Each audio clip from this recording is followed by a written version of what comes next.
It's not backlit. And so it's very low power, which turns out to be a benefit. Yeah.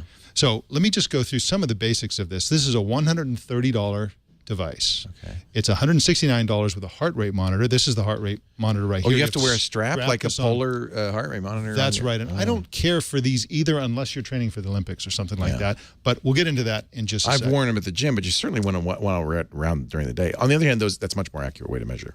That is absolutely true. So you see this, and then there are all these other bands here that you can get. Colorful, you get multiple colors. beautiful. So And okay, so what it shows is okay, we're looking at the time here.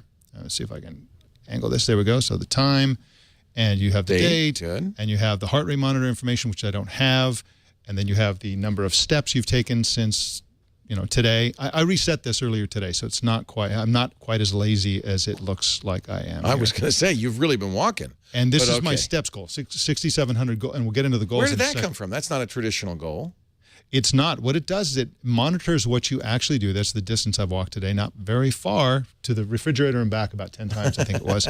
And then this is the calories burned. So so it measures those simple things. You can upload it to a device, and so if you can, I put this here so you can see this, but this is the Garmin, the standard Garmin. They have a nice website. Yeah, you can just see that. It's not really that important. And it's uploaded by Bluetooth automatically? Or? Yes, it's uploaded by Bluetooth. It has this Ant device right here. If you want to use that again, you can see that. It's a USB dongle that goes in the USB. Very tiny thing, easy to swallow. So be careful out there, kids. Don't eat it. Yeah, don't do that. It'll pass right through, and when it comes out the other end, it'll give you more data. No, don't try this at home. Now, this is, even though this is from Garmin, this does not have a GPS in it.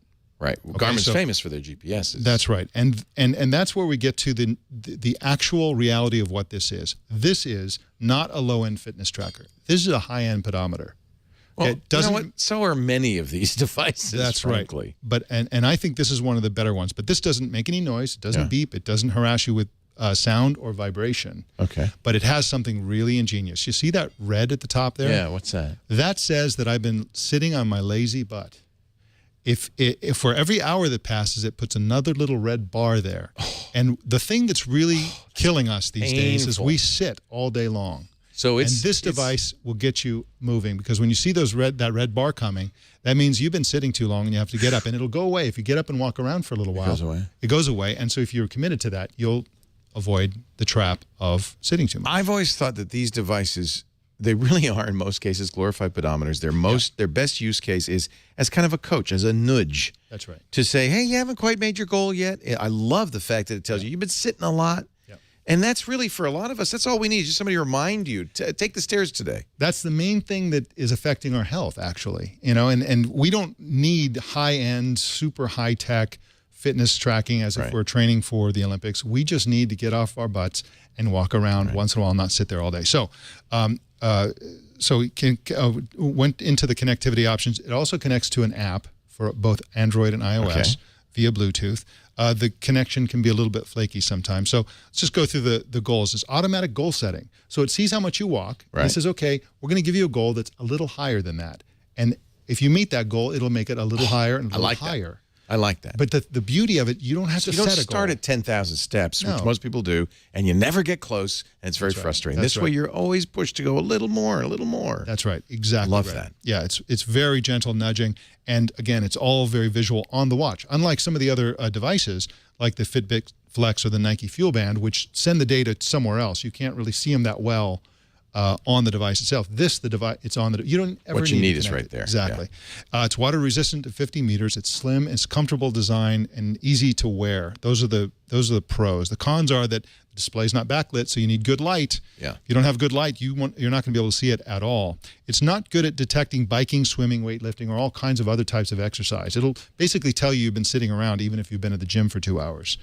So it's not good for that kind of fitness. That is what bugs me, because I don't do walking and running that much. Yeah, that's right. So now, how about battery life? How often did you charge it? That's one of the great things. You can't charge the battery. It uses watch batteries, but it lasts a year. Oh, hallelujah. An entire year. No charging. That's exactly right. Love it. And that's one of the great things about it. So I'm going to give this a buy simply for the following reasons. You put it on. You don't have to set goals. You don't really have to connect it. You don't really have to do anything. It's very comfortable and light to wear. It's water resistant. You don't have to take it off in the shower. It's so low maintenance. It's zero maintenance. And then you can even forget about it for a week, and then you can go back in with the app and see what happened during that week. And so it's really compatible with a real life. Right. No sleep monitor. There is a sleep monitor. It's very kind of low tech. It notices how much you're moving around at night, and you can compare. And it's only good to say, wow, for the last week I've been really like moving Restless. around, or I must have been dead last night because it's flatlined there or something, whatever. It's only good by comparison, but it doesn't give you real data. Well, the price is right. It's in the ballpark. That's right. I like the fact you don't have to charge it. That's right. And of course, that's no backlit screen. That's the reason. It doesn't take a lot of You juice. can find out more about this fantastic offer by clicking the link in the description.